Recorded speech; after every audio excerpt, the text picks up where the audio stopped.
You ever fish flooded trees for walleyes? Proof muskies aren't the bad guys, and the Hannibal Lecter of fish. We got that and more coming up right now in Target Walleye's Top 5 presented by Seafoam. Let's dive on in.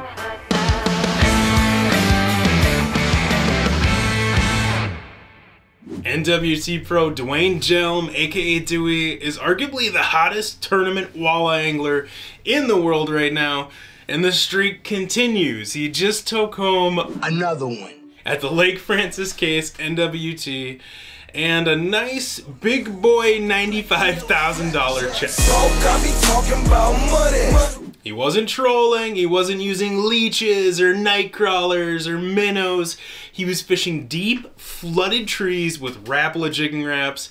He said he'd use number 7s when he was in 30 feet or less, and he'd bump up to that bigger, heavier number 9 size, deeper than that, so that he could get down that much quicker. He was throwing a full rotation of colors. If he'd throw 5 or 6 times at 2 or 3 different fish and not get bit, he'd switch up to the next one. But he said overall, Regal Shad was probably his most productive color when it was cloudy, and that they would crush the chrome blue color anytime that sun would poke out for just 10 or 15 minutes. By the way, he added a number 6 VMC bladed hybrid treble to over half of his baits because he likes that blade adds that little extra flash to those pearly colors that don't have any.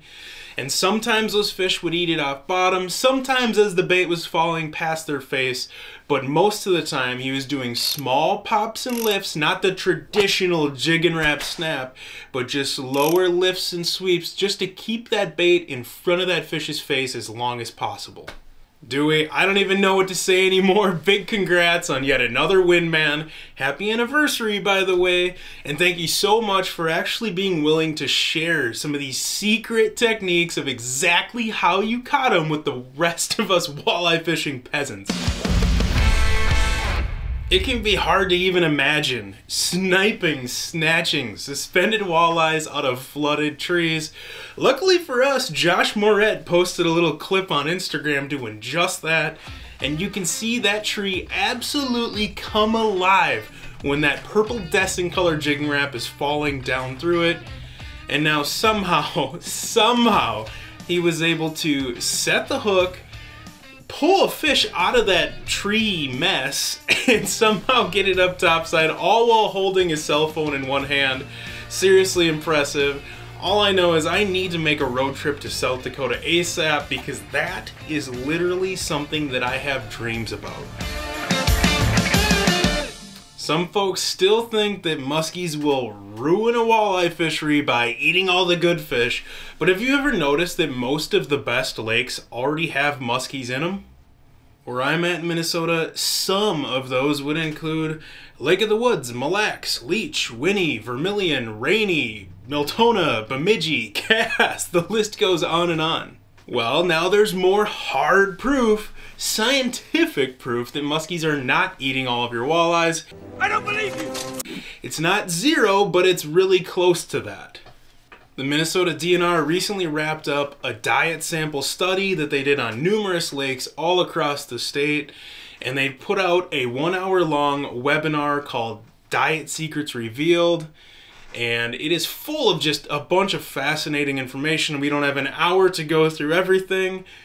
Long story short, they sampled 326 different muskies in different lakes, and they only found 3 walleyes out of all of those stomach contents. And funny enough, on a per fish basis, walleye are basically eating as many walleye as muskie are. And since there's more walleye in our lakes than there are muskies, they actually overall are eating more, if that makes sense.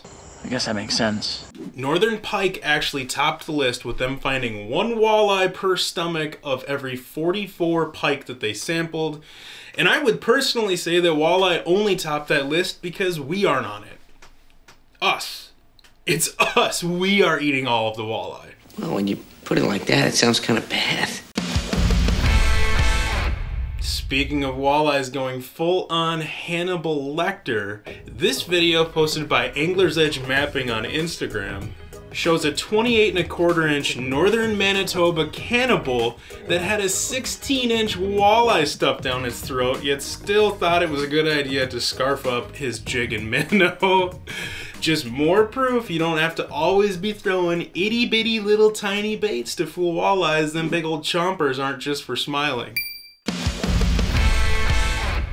If you've never seen a 34-inch walleye before, now you have. Gary caught and released that fish of a lifetime out of the Missouri River in South Dakota while fishing with Allen's Guide Service, and I would love to know how old that fish is.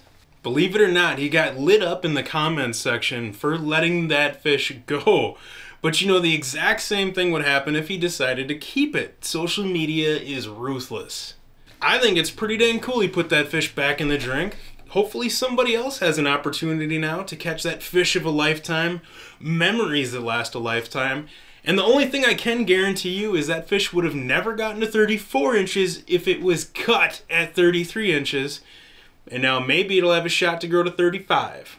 That wraps up this week's top 5. A big shout out to Seafoam for keeping us running smooth and making this video series possible. If you want more walleye content like this, sign up for our free Target Walleye emails at targetwalleye.com. I'll see you back in 7.